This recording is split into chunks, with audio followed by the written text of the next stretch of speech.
I know we still have a few people coming in. I don't want to delay too long. We have quite a few things to get through today at our final session for our annual planning forum.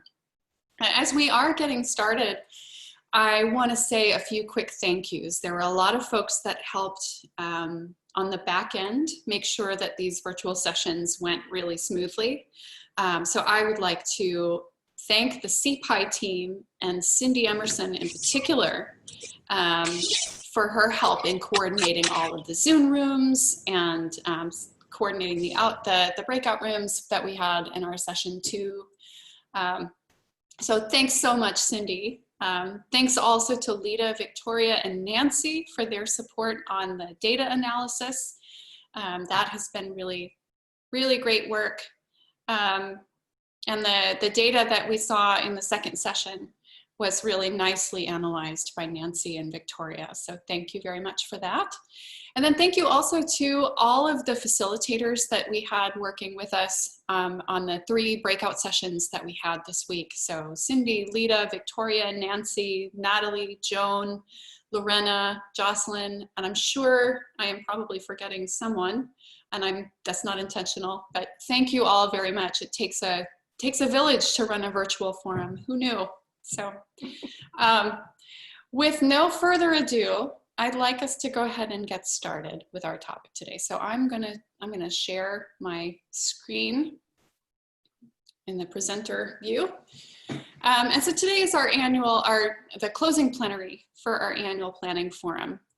And so what are we hoping to accomplish today? So we want to synthesize and integrate some of the key insights from the past week that are really going to help us make sense of the current planning landscape. All week, we have been establishing a collective foundation for equity-focused planning and choices and decision-making moving into our next planning and prioritization cycle. So that's what we do all the time with these fora, is look at data that help us make equity-focused choices as we plan and prioritize. But this year in particular, it feels extremely important that we're doing this. And so we also want to spend a little time considering some of the ethical imperatives for planning and for equity-focused planning in particular in the midst of a crisis such as this one. So we're going to start with a little bit of a review, just to synthesize what we have done, sort of the story so far. So if you remember, we started off at the very beginning of our week with the idea that something has happened that has permanently altered the landscape. It happened suddenly. It felt like it came out of nowhere. And it also felt like it was changing things in ways that might be permanent. We talked about some of the common threads from the higher education landscape. So we talked about, I'm not going to go through all of them, but you can see on the screen here that across the higher education landscape, nationally, in 4-year partners, in community colleges, in K-12, there's some commonalities. So the things that we are experiencing, we are not experiencing alone. This is common to higher ed in the midst of this pandemic. And one of the things that we really took with us moving throughout the week was that top bullet. The idea is that the inequity that already was in our system has become more visible and more acute. So I think maybe this was something I saw, I don't remember where I saw it, a couple of days ago, but a comment that cracks in our structures, cracks in our educational environment are now starting to feel like canyons. So things that were there already are much more acute and more visible. And then we also talked about some of the common threads that were coming from our annual unit plans. So we, department chairs, unit leaders, department leaders, from November into February, we're working on developing annual unit plans and documenting the needs and some reflections on the past year. That was pre-pandemic and pre-closing of the campus. But there were some things that were emerging from those annual unit plans that are really relevant as we move forward. So we talked a little bit about those as well. And then we went into our group dialogues. And I want to pause here for just a second. This was the opening slide to a presentation that Victoria and Nancy shared, their analysis on the Student Equity and Achievement Grant. And I just want to make a comment that, you know, in our annual planning fora, we often look at data. We look at data related to our students' outcomes, our student achievement and success. We listen to their voices, and often that data, not always, but often that data is quantitative. This year, we were very intentionally focused on qualitative data and qualitative methods. And I just want to point out that that's partly because we're in the midst of trying to make sense of something that's very big. And so keep that in mind as we go forward through the rest of today's presentation. Much of what we've been doing in the past week has been about trying to make sense of the moment that we're in as a grounding for our planning moving forward. So we spent some time hearing, gaining perspective on our students' needs as reported through one avenue, the Student Equity and Achievement Grant applications. And then we talked a little bit about what that data might look like when we looked at it through our equity framework, the personal, the professional, and the structural perspectives that you've heard Lida speak about and others speak about. What that means for us as we engage in dialogue, as we engage in making choices. And the guiding question for the dialogues that we entered into together on Monday, Tuesday, and Wednesday was here that you see on your screen. How does the current reality differentially impact historically underserved students at our institution? And we asked each other and we talked about their experiences, their academic and career outcomes, their social mobility, and the like as we engaged in that dialogue together. So that's where we have been. We talked about these choice points. We're going to come back to this a little bit, but again, these were the lenses that we looked at that data. We looked at that data through these lenses and interacted with each other with these things in mind. So what emerged from that dialogue? One of the things that I'd like to do today is reflect back to you what came out of those Zoom breakout rooms across the 3 days of discussion and dialogue on Monday, Tuesday, and Wednesday. We took, if you were at those group dialogues, you remember that we did a little bit of sharing out at each session. So we had some folks share out for the, orally, for the recording and for the voice, for others to hear. But we also asked people to share their group's findings in the chat. We took all of that data, both from the chat and from the recordings, and looked for key themes that were emerging across all of our conversations. Again, this is qualitative work, and we're really, really trying to make sense of this moment for us as a way to help us ground, find ground and stability for planning as we go into the fall. So here, there were 4 big themes that emerged from the dialogue that we'd like to share with you today. And I'm going to spend a little bit of time because, again, these are really going to be fundamental to us moving forward. So we'll spend some time on these now. The first theme that emerged, and I should say all of the themes were really around finding awareness and building awareness of what our students' experiences are, what our experiences are from those personal, professional, and structural perspectives. And the first theme that emerged across our dialogue was an awareness that we want to be mindful of who may be disproportionately impacted. We talked specifically about minoritized racial groups, lower income groups, first-generation students, students with cultural and language barriers, students with disabilities, mental health concerns, and learning differences. And as we are engaging with the decisions going forward, keeping that in mind, keeping those disproportionately impacted groups in mind, and what is the impact of our choices on them. I'd like to share a quote from one of our participants, and these are mostly going to be anonymous quotes, but this was pretty representative of the dialogue. We are remembering that some students have been struggling before the pandemic crisis, and now their situation has intensified.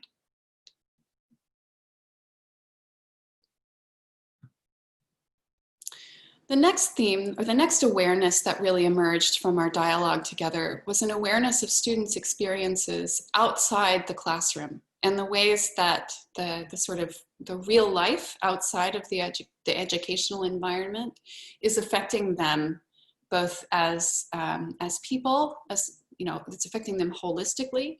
It's also affecting how they show up in our classrooms, in our service areas, how they show up as students. We talked a lot about food and housing insecurity. Those were things that emerged very strongly from the data that we saw presented by Victoria and Nancy. We talked about income loss. We talked about physical and mental health challenges. We talked about students with family responsibilities, childcare, dependent care, elder care. How are they interacting with their families if they are isolated with their families in big spaces, and what's the impact of that on their learning? Now, the quote that I'd like to share for this theme is just, as you see, we talked about how our experiences can influence how we see the student experience, but how our current environment has broken down many of the assumptions we may have had about our students and the resources that they have at their disposal. So, consistent with what we see in the national landscape, we're seeing that those inequities that were likely there before are becoming much more visible and more acute. And we're now in a position to see them in a new way. The third awareness that emerged across our dialogue was an awareness of how a changing learning environment, or a changed learning environment, affects both students and faculty. The learning environment has shifted, and both students and faculty are coming to terms with or grappling with shared living in workspaces, a fast transition to a remote modality. And there was an awareness and an acknowledgement that may have created some collateral damage for both faculty and students. And for those lacking reliable access to internet, access to technology, even a temporary move to remote instruction can exacerbate inequities, exacerbate anxiety, learning differences, all of those things that we were talking about before, in terms of being the underserved groups, and the demographics that we were looking at, and some of the social and family dynamics as well. And then something else that emerged was that for folks who wouldn't normally choose an online learning environment, there is likely, and we sense this, that there is some frustration and some loss of the traditional classroom environment. How does that affect the learning environment on both sides? How does that affect how, as service providers or as instructors, we're showing up into that space? How is it affecting how the students are showing up into that space? So those changes are really affecting us. And one of our participants commented that it's far more difficult, even in face-to-face classes, to create project-based, student-centered learning. And it's far more difficult than the default of a lecture, for example. Now we are trying to do that and learn how to deliver instruction remotely in a medium that we're still learning. This is challenging. The shift to the learning environment is challenging for everyone. And then the final awareness that emerged across all of our three sessions and from all of our breakout groups was just this awareness that how we connect with students is really critical. So the attitude, the mindset that we carry, how making a generous assumption about the reasons that our students are asking for an extension, being aware that everyone has competing priorities and needs, how that can be very critical and very impactful to the student. Being aware of the power dynamics between college personnel and students, and that because of those power dynamics, sometimes it can be hard for a student to ask for help. Being willing to extend compassion, empathy, and flexibility, both to our students and to ourselves and our colleagues. And then there was an awareness or an acknowledgement that many of us are trying to be more proactive and even more intrusive with our support and with our connection and engagement with our students than perhaps we have been in the past. So one of our group facilitators indicated that one participant shared how one of his students was apologetic for falling behind while studying in this current context. And the participant responded with empathy by noticing that the student is heroic for continuing to try by sticking with the class. There is a deeper need for authentic care and meaningful exchanges.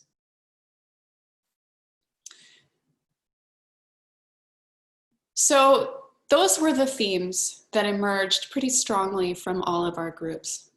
We had, I think we had about 12 discussion groups throughout the 3 days. But there was also a sense floating across all of those themes that many of these problems, or many of the challenges that we see in the environment right now may be outside our control. But there is a lot that we can influence. And that what's important is focusing on what is within our locus of control at each one of the choice points that we are presented with. So with that, I'd like to ask Lida to talk to us a little bit about how those choice points, in the context of the data that we've just discussed, how those choice points can help us with our planning moving forward. So Lida? Thanks, Catherine. What I was realizing, I was reflecting back on some of the discussions we had, and I know we're throwing out a lot of terminology, and I thought that it might be helpful just to provide some context around some of the language we use. So I'm just going to talk a little bit about it, and then I'll put it in the chat box as well as reference. So when we think about equity, while we don't have a unified college definition yet, we're working on one. This is the definition that we've considered when we're thinking about this equity framework, that equity takes into consideration the social identifiers, so race, gender, socioeconomic status, that they do in fact affect equality. In an equitable environment, an individual or a group would be given what was needed to give them equitable advantage. But this would not necessarily be equal to what others are receiving. It could be more, or it can be different. And equity is an ideal and a goal, and it ensures that everyone has resources to succeed. So it's really important that we're on the same page on what equity means when we even begin to talk about these choice points. I'm also going to talk about privilege here and how that results in really critically reflecting around equity. And privilege is really an unearned access to resources. So it's social power that has gone unearned. And it's only readily available to some people as a result of their social group. And then in the discussions we had, someone asked, what do we mean when we say historically underserved students? And that was a really great question to kind of take a step back and define that as well. So here we have identities students hold that were not considered when the system and institutions of higher education in the US were originally designed. Examples of this that are not, but they're not an exhaustive list by any means. So we're talking about first generation students, low income students, students of color, adult students, marginalized orientations, gender identities, second language backgrounds, undocumented students, foster youth, students with disabilities, formerly or currently incarcerated students. So these are some of the definitions that I wanted to kind of bring up as we discuss this. So when it comes to choice points and what you heard from the synthesis work, just kind of a recap around how these choice points are so critical. They could be local decision-making aspects. So we really discussed around this idea of how does my identity impact my understanding of the decision point and its potential impact on students. It's really asking us questions to acknowledge our privilege and to reflect on our own biases. Then and only then can we start to think critically about, well, what are aspects of the student experience that affect outcomes? One of the things that was also discussed was around, I'm actually going to go to the next slide here, Catherine. I'm going to move back and forth if that's okay. You know, these choice points are really asking us to maintain an awareness of our students.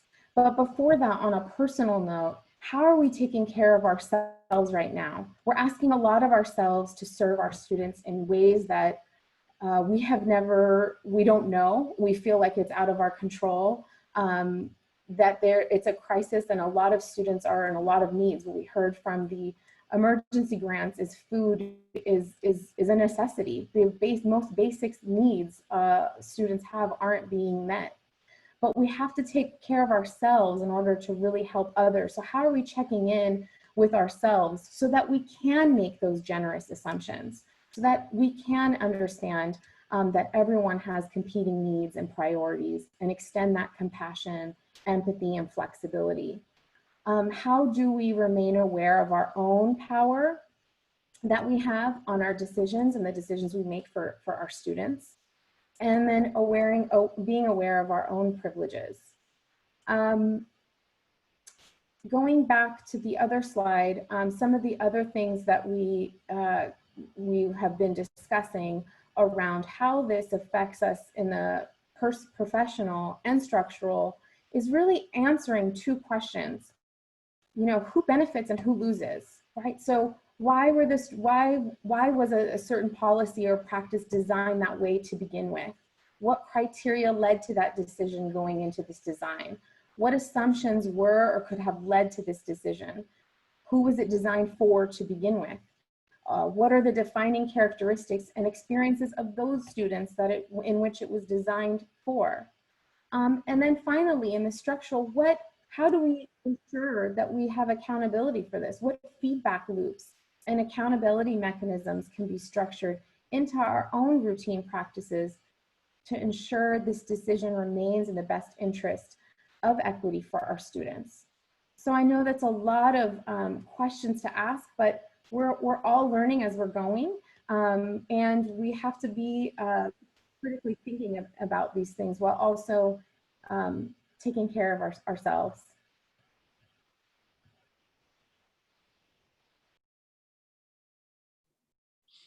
Thanks, Lida.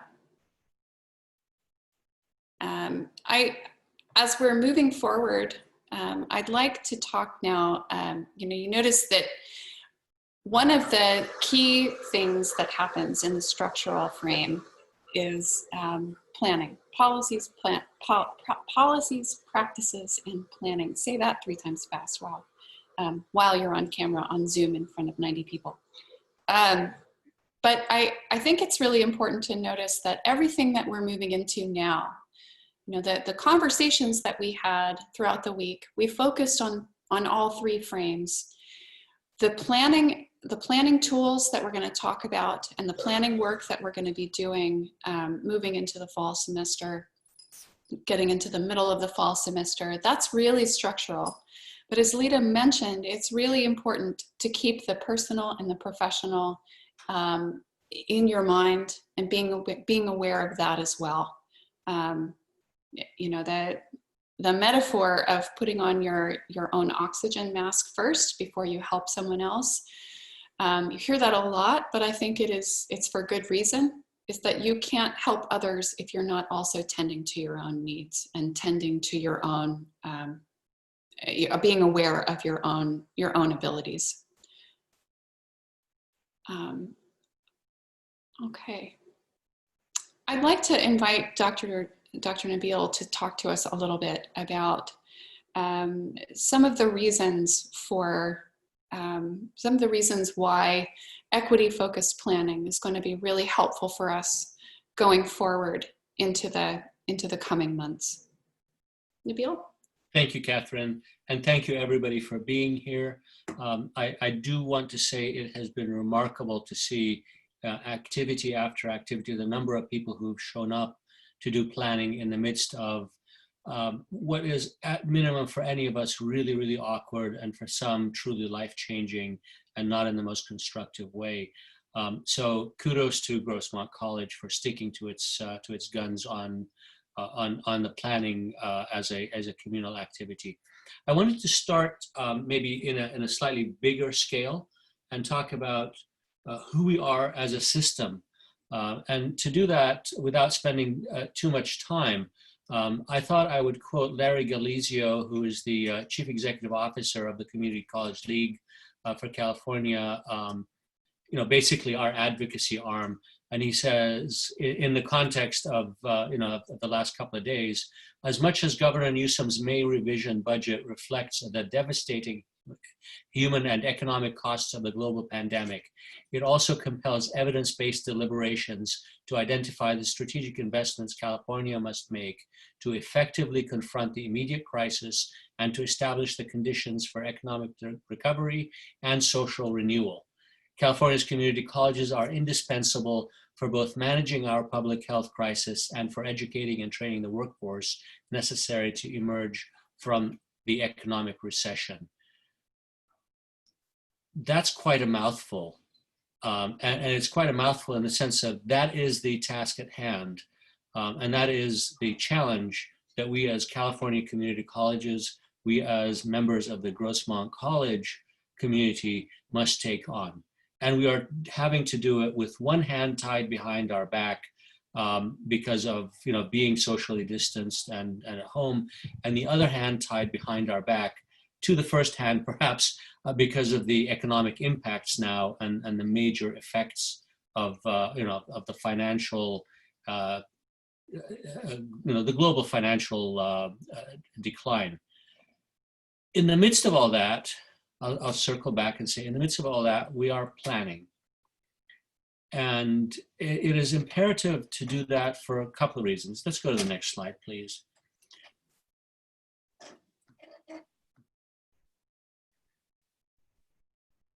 One of the imperatives we've been talking about so far, which is that our mission, our vision, our value systems are very much tied to equity and inclusion, and that we must do our planning in the context of what is critically necessary, right? This pandemic does not change who we are. We are people who are, by choice, by action that we spent 2 years building towards, have defined ourselves as a place that prepares our diverse student population to lead and engage with local and global communities by advancing equity and inclusion, right? That does not change in a pandemic. It does not change where we are doing our work. It does not change with the economic decline of our resources. Let's go to the next slide. So there are, okay. There are two elements to what I think of as sort of an ethical requirement, right? The part of staying, as the slide says, staying true to ourselves is that no matter what the circumstances are, that we do equity-focused planning, right? What is the most important thing to do? on the one hand, when things are good, what are the most important things to add and focus on? And when the economy is bad and we have to focus on a limited number of activities, what are still the most important things to do, because we know we can't do everything. And that's the context of our planning conversation during decline. When we're saying we have to do fewer things, economic decline does not mean ethical decline. It does not mean we focus on something other than our core mission, which is equitable, student success-oriented planning, right? So we really need to focus on that planning so that we can do formal equity-focused work. And we need to do planning so that when we reduce the things that we can do, we stay focused on the critical elements of our mission, right? I guarantee you we will be able to do a lot less in the coming years, right? They're saying our decline is not U-shaped, that it is L-shaped, and that for some time we're going down and staying down for a bit. But while we're down here financially, we need to stay up there ethically, right? And ethically means staying true to our mission and staying focused on student success for all of our students. I am going to read this quote that has been passed on, I think, from one person to another, but I think I am told it started with Joel Castellaw, and maybe he quoted somebody else, I don't know, but it's good to quote it. Rather than thinking about ourselves as all being in the same boat in this pandemic, it is more accurate to say that we are all in the same storm. This is a way of acknowledging that we are all differently resourced as we head into and through this storm. From income to technology to time, we are not all equally able to navigate these waters. This requires great flexibility and attention to individual needs on our part. We really need to acknowledge that some people have big boats and some people are in life rafts. And that we started this conversation by saying the inequities of the world are exaggerated, amplified. What are cracks become chasms that for some people are almost impossible to bridge. I want to add to that, though, one more thought, which is that we are being taken to school now. That many of us are saying, what? You expect me to learn all this and do all this and work in a communication and information sort of deprived environment?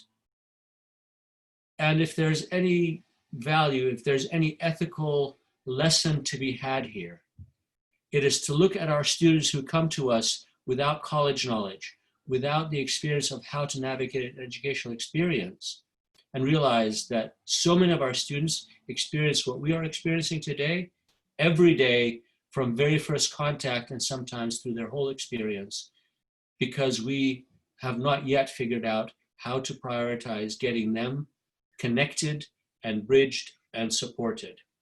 So if for me there's any lesson, it's perhaps the 2 points I'll circle back to.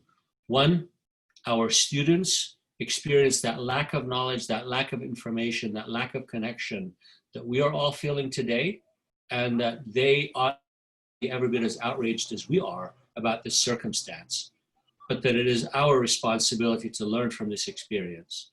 And the other element is what I started with. We have an ethical responsibility to stay on mission and prioritize through a planning exercise that which is most important for us to focus on, to do all we can within the means that are available to us, right? This is not easy. A number of you perhaps have already heard me say, I get up in the morning and I say, it's time to put on my big kid pants, that this is going to be hard. After 30 years in the community college system, this is the hardest time for me, and it's not just because of the role I play, but because of the environment. But just because it's hard doesn't mean that it's any less important and that we have any less of a responsibility to do our work carefully, to plan collectively, to focus on those things that will serve all of our students, including those who are most in need of the collective supports. I'm passionate about this. I also just had a strong Turkish coffee, so I'm fired up about it. But sometimes we do need a little bit of caffeine boost to say, okay, time to go to work, folks. And tomorrow morning, I will record my commencement speech, and I'll be excited on campus wearing my cap and gown and, all that wonderful stuff, and raising my G House sign that some of you saw earlier. And then Monday morning I come back and I will have sharpened my axe and my scalpel, and we start cutting into that budget that we have to control, but very carefully staying focused on those things that you collectively, the college, will advise are the most critical to focus on through this planning exercise. So thank you for that.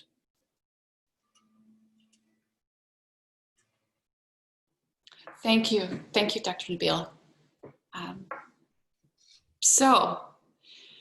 I just want to emphasize before we leave this slide, the idea that what we are about to enter is going to require great flexibility and attention to individual needs on our part. And I think we can talk about that both in terms of how we are individually flexible and attentive to the individual needs of our students, how we are professionally flexible and attentive to the individual needs in our practice, our professional practice, and how we are doing this structurally as well through our planning. So let's talk a little bit about that and the planning structures and tools that are coming. So as I mentioned at our opening plenary session last Friday, we started our annual unit planning process before we knew there was a pandemic coming. And if we had known that there was a pandemic coming, we probably would have thought about how we wanted to organize that work a little differently. But it's here now, and so we have a chance to recalibrate. Rather than asking anyone to go in and do a new annual unit plan, it makes more sense to take what we had, the work that we've already done, and go back and say, what are the immediate needs, the immediate priorities, and the things that need the most immediate attention. So knowing what we know now, what would we have written differently if we were going to do this annual unit plan over? So everyone will have a chance to revisit the work that they did earlier this spring with that in mind. I'm also going to ask that we do this with the equity choice points and maintaining those awarenesses that came out of our very good qualitative work earlier this week, keeping those things in mind as well. Being mindful of the needs of others, our fellow departments, our departments across campus, our staff next door, colleagues next door, who may be differently resourced. And just remembering that some of us, we're in the same storm. We're going to get through the storm together as a fleet, but we're all in different boats. The timeline for this, the budget conversations are already starting, but the revised AUPs, we'd like to stay with our original schedule, which would be early to mid-October for a due date. And this can help us inform the institutional conversations about budget development. And also that gives us time to be reflective while not taking so much time that the immediate needs are not met. Just this morning, the American Association of Community Colleges has a daily blog, and one of their posts this morning was titled "Assess, Plan, Reassess, Plan Again, Repeat." And that is what we're going to be entering into. So yes, we're going to be doing things that are sort of due in mid-October, but these are going to be iterative dialogues that you'll have within your departments, with your deans, with your supervisors, or if you are a dean or supervisor, department chair, with the folks that you're collectively leading. So we will be assessing the needs, planning for the next steps, reassessing, planning again, and continuing that as we go step by step. And throughout this process, the CPI team would like to provide and PICE members would like to provide support for those dialogues.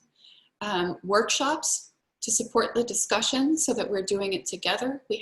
We can bring folks together to workshop ideas, to have dialogue, and just to offer support for getting the work done. Also to provide some just-in-time data. So we spent a lot of time using qualitative data to make sense of the moment that we're in and think about what the foundation for our planning work would be. We're also going to get to a point where you need immediate quantitative data to make a decision, to understand what is the impact of my choice. If I choose X versus Y, how does X impact a group of students? How does Y impact a group of students, that same group of students? So the CPI team will be there to help provide some of that just-in-time data throughout this process. And I'm anticipating that we'll get we'd like to have some structured questions, just 2 or 3 questions to help guide that process. I'm anticipating that we'll be able to get those out to all of the departments within the next week, but certainly before the end of the semester. And then the other thing that I'd like to mention, something else that came out of our dialogue throughout this week has just been, there's a lot that we don't know. So yeah, we talked about some student data. We shared an analysis of some student data. That was just one data point, and it was one data collection instrument. There are still questions. We still need to know more about students' needs, particularly around access to technology and basic needs. So more clarity on basic needs, more clarity on who has access to technology and what that access is like and how well that access is working. We are also wanting to stay really mindful of how the shift to a remote modality is going to affect our achievement gaps.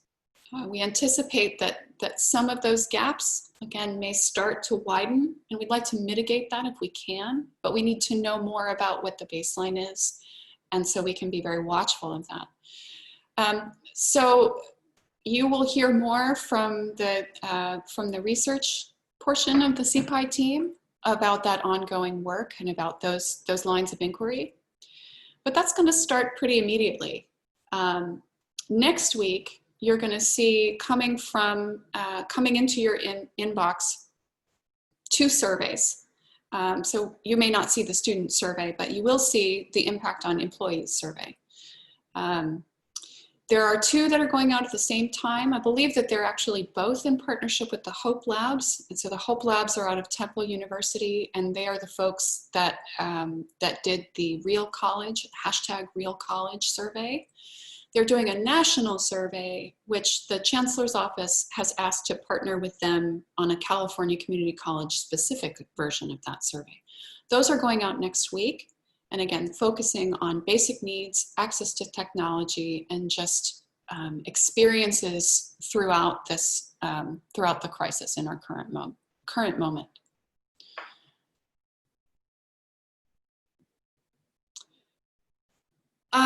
So earlier in the week, or I guess this was last Friday, time is really funny, isn't it? It seems like this was a very long time ago. But if you remember in our opening plenary last Friday, we asked everyone who was in attendance to share a few words about how they were feeling. And we did this, how are you feeling personally and how are you feeling professionally? And we generated together in real time 2 different word clouds. This is the word cloud around how are you feeling professionally? And I look at this and I see, we acknowledged this last Friday. There's a lot of emotion. And if you're like me, you might be feeling all of these things at the same time. And the things that jump out for me right now, when I look at this, I see proud, I see hopeful, I see challenged, I see stressed, but I also see grateful. I see disconnected and scared, but I also see I also see focused. I see challenged in a good way. I see energized.